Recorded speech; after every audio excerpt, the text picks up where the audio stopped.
Déménagez en toute sérénité avec AGS, spécialiste du déménagement en Outre-mer. Numéro 1 dans les dom-toms, AGS offre des services de qualité. AGS expédie tous vos colis, conteneurs personnalisés ou partagés à des prix compétitifs et prend en charge le transport de votre véhicule depuis sa propre plateforme jusqu'à sa destination. AGS s'occupe de toute la documentation douanière. AGS, le meilleur conseil et le meilleur prix. Demandez votre devis gratuit sur notre site ags-déménagement.com. ags-déménagement.com.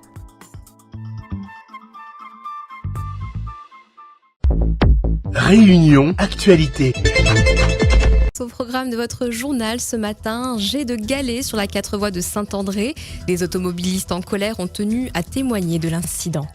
Une macabre découverte à Saint-Joseph, le corps sans vie d'un gramoun a été retrouvé par son voisin.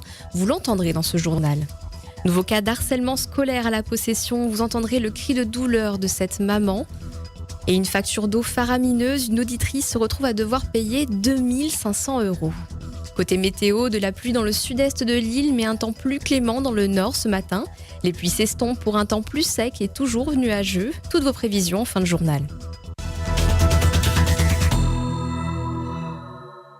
Des jets de galets sur des automobilistes sur la 4 voies de Saint-André. Ce matin, un auditeur témoignait. Il avait reçu une roche sur son pare-brise depuis le pont de Petit Bazar. Son pare-brise a failli exploser. Et hier soir, plusieurs jeunes ont été signalés sur notre antenne en train de jeter des pierres sur les voitures. Vous allez l'entendre, la voiture de cette auditrice a été touchée. Les faits se sont déroulés hier soir, peu après 20h, dans le secteur de Milleroche à Saint-André. Il y a des mamans qui s'amusent à jeter des cailloux sur les voitures sur Milleroche. Ça se passe sur Saint-André. Parce qu'on s'est fait pris un rocher sur la voiture à l'instant. Il y avait beaucoup de personnes. Ils s'amusent vraiment à jeter des cailloux. Des ados plutôt. Voilà, il faudra faire très très attention aux usagers de la route là, qui passent dans ce secteur.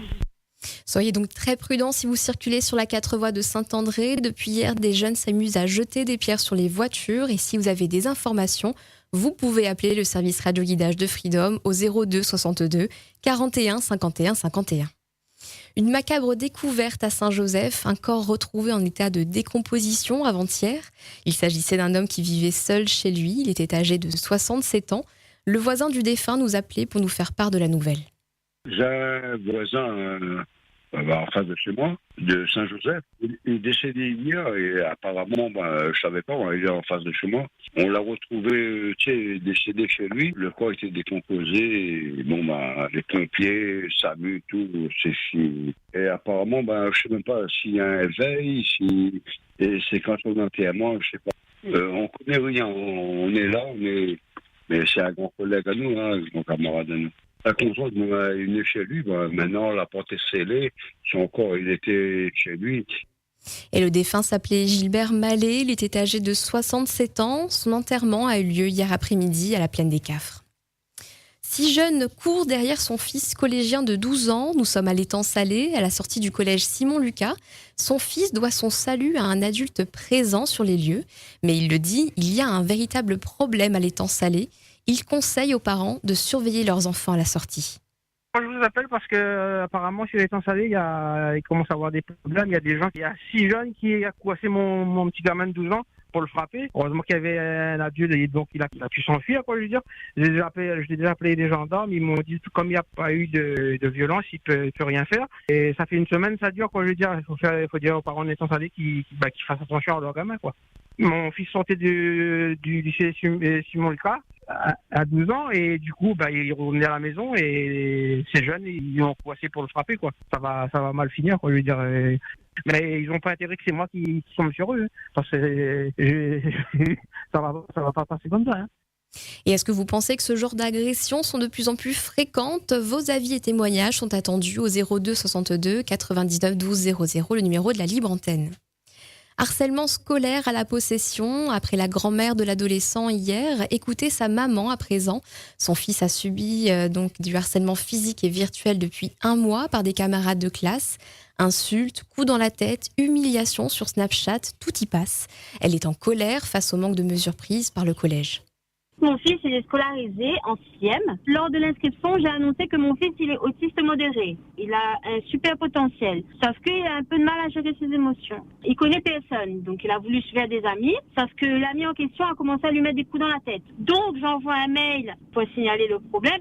Un principal me dit, oui, c'est peut-être votre fils le harceleur et l'autre qui est harcelé. Et qu'est-ce qu'on dit à mon enfant? Le gamin va être ami avec toi. Il y a un groupe Snapchat qui a été créé, j'ai alerté le professeur principal. Vous savez ce qu'il me dit? S'il y a cyberharcèlement, on n'est pas responsable de cela. Il ne fallait pas donner un téléphone à votre enfant. Moi, de toute façon, mon fils n'ira plus dans cette école.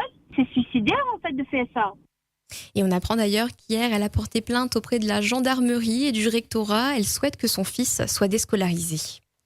C'est un autre appel de détresse d'une maman. Elle vit dans un appartement au 17e kilomètre au tampon et elle a reçu une facture d'eau de 2500 €. Sudéo lui confirme que c'est bien sa consommation.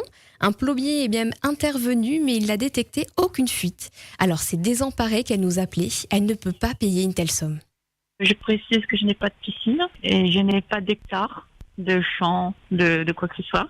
C'est improbable que je puisse consommer pour cette somme en fait. 2545 € à payer et j'ai fait intervenir un plombier qui lui ne trouve pas de fuite. Moi je suis sur le 17e, autant que l'explication serait que j'aurais eu cette consommation. Mais c'est impossible parce que moi personnellement je ne suis pas souvent chez moi. Les enfants sont à l'école ou une fois sur deux ils sont avec moi, donc on n'utilise pas beaucoup d'eau. Donc je suis partie voir la Sudéo, voilà, il y a l'intervention du plombier. Ouais, moi je peux pas payer cette somme. Et si vous avez des conseils à apporter à cette auditrice, n'hésitez pas à le faire sur la libre antenne au 02 62 99 12 00. Depuis 1 an, cette mère de famille se bat pour faire réparer les ventilateurs. Nous sommes à l'école primaire Georges-Marie Saubat à Saint-André. Et malgré ces relances, ça fait 1 an que les ventilateurs ne fonctionnent pas. C'est très compliqué pour les enfants, mais aussi pour les maîtresses d'école qui souffrent, surtout en étant enceintes. Écoutez. Oui, j'habite à Saint-André, mais à l'école Georges-Marie Saubat à Saint-André, ça fait plus d'1 an, les ventilateurs, ils fonctionnent pas. Je demande à ce que les ventilateurs ils soient réparés, voire échangés, vu qu'ils sont plus en état. J'ai vu monsieur le maire de Saint-André il y a 3 semaines, et rien n'a été fait depuis. Ce matin, j'appelle le service scolaire. On me raccroche au nez. On me dit que le nécessaire est fait. Faut patienter. Les enfants en classe, c'est quasiment impossible de se concentrer avec la chaleur. Et ma petite dernière est en CP. Sa maîtresse, en plus, elle est enceinte. Elle est au bout de sa vie, là. Et nous étions donc à Saint-André, à l'école primaire Georges-Marie Saubat. Ce week-end se tiendra la 5e édition de la Messe des sportifs. Rendez-vous demain, le dimanche 6 octobre, à la Ravine des Cabris. Un rassemblement qui ne s'adresse pas uniquement aux catholiques, mais à tous les sportifs, quelle que soit leur religion. Une des organisatrices a tenu à nous en parler.